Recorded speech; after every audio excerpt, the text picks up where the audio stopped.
جب آپ مارکیٹ سے نیو موبائل پرچیز کرتے ہیں 6 مہینے کے بعد جا کر اس کی پرفارمنس پہلے جیسی نہیں رہتی، اس کی پرفارمنس کافی حد تک سلو ہو جاتی ہے۔ تو آج کی اس ویڈیو میں ہم بات کریں گے کہ موبائل کی پرفارمنس کو کیسے فاسٹ کیا جا سکے۔ تو اگر آپ ہمارے چینل پر نئے ہیں تو اسے لائک، سبسکرائب اینڈ شیئر کرنا مت بھولیے گا۔ دوستو، اس ویڈیو بنانے کا مقصد یہ ہے کہ بہت سارے لوگ اپنے موبائل کی سلو پرفارمنس ہونے کی وجہ سے بہت پریشان ہوتے ہیں کہ اب کیا ہوگا، اب کیا کروں گا۔ تو آج کی اس ویڈیو میں آپ کو کچھ سٹیپس بتاؤں گا، کچھ ٹرکس بتاؤں گا، اسے آپ فالو کرنے کے بعد آپ کے موبائل کی پرفارمنس بہتر ہو سکتی ہے۔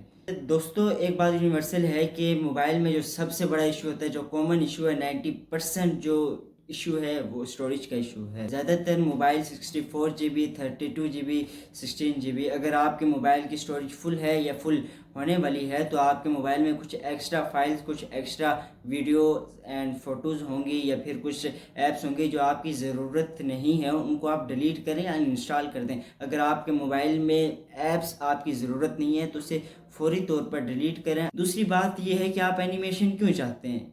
جن کو اینیمیشن اچھی لگتی ہے بٹ ان کے لیے بھی اینیمیشن ضروری نہیں ہے۔ آپ فوراً سیٹنگ پر جائیں، اپنی اینیمیشنز کو آف کریں اور آپ کو امیجیٹلی یہ محسوس ہوگا کہ آپ کا موبائل پہلے سے زیادہ فاسٹ ہونے والا، آپ کے موبائل کی پرفارمنس بہتر ہوئے گی۔ تیسری بات یہ ہے کہ آپ کلینر ایپ کا استعمال کرنا بند کر دیں، اس کو انسٹال کرنا بھی چھوڑ دیں، کیونکہ یہ آپ کے موبائل کو کلین تو کرتی ہیں بٹ بہت کم کرتی ہیں، اور یہ آپ کے موبائل کی پرفارمنس کو بھی سلو کرتی ہیں، یہ آپ کے موبائل کی ریسورسز کو استعمال کرتی ہیں جس سے آپ کا موبائل سلو ہو جاتا ہے۔ فائنلی دوستو، یہ سب کچھ جو ٹرکس آپ کو بتائی ہیں اس کو فالو کرنے کے بعد اگر پھر بھی آپ کا موبائل پہلے جیسے پرفارمنس نہیں لا رہا تو اس کے بعد جو لاسٹ ایشو بچتا ہے وہ ہے ریسیٹ۔ آپ اپنے موبائل کو ریسیٹ کریں جس سے آپ کا ہارڈ ویئر، جس کے آپ کے موبائل کے ہارڈ ویئر مکمل طور پر ریسیٹ ہو جائے گا، کلین ہو جائے گا، جس سے آپ کے موبائل پہلے جیسا پرفارم کر سکے گا۔ اگر ویڈیو اچھی لگے اسے لائک، سبسکرائب اینڈ شیئر کریں تاکہ نئی آنے والی ویڈیوز آپ تک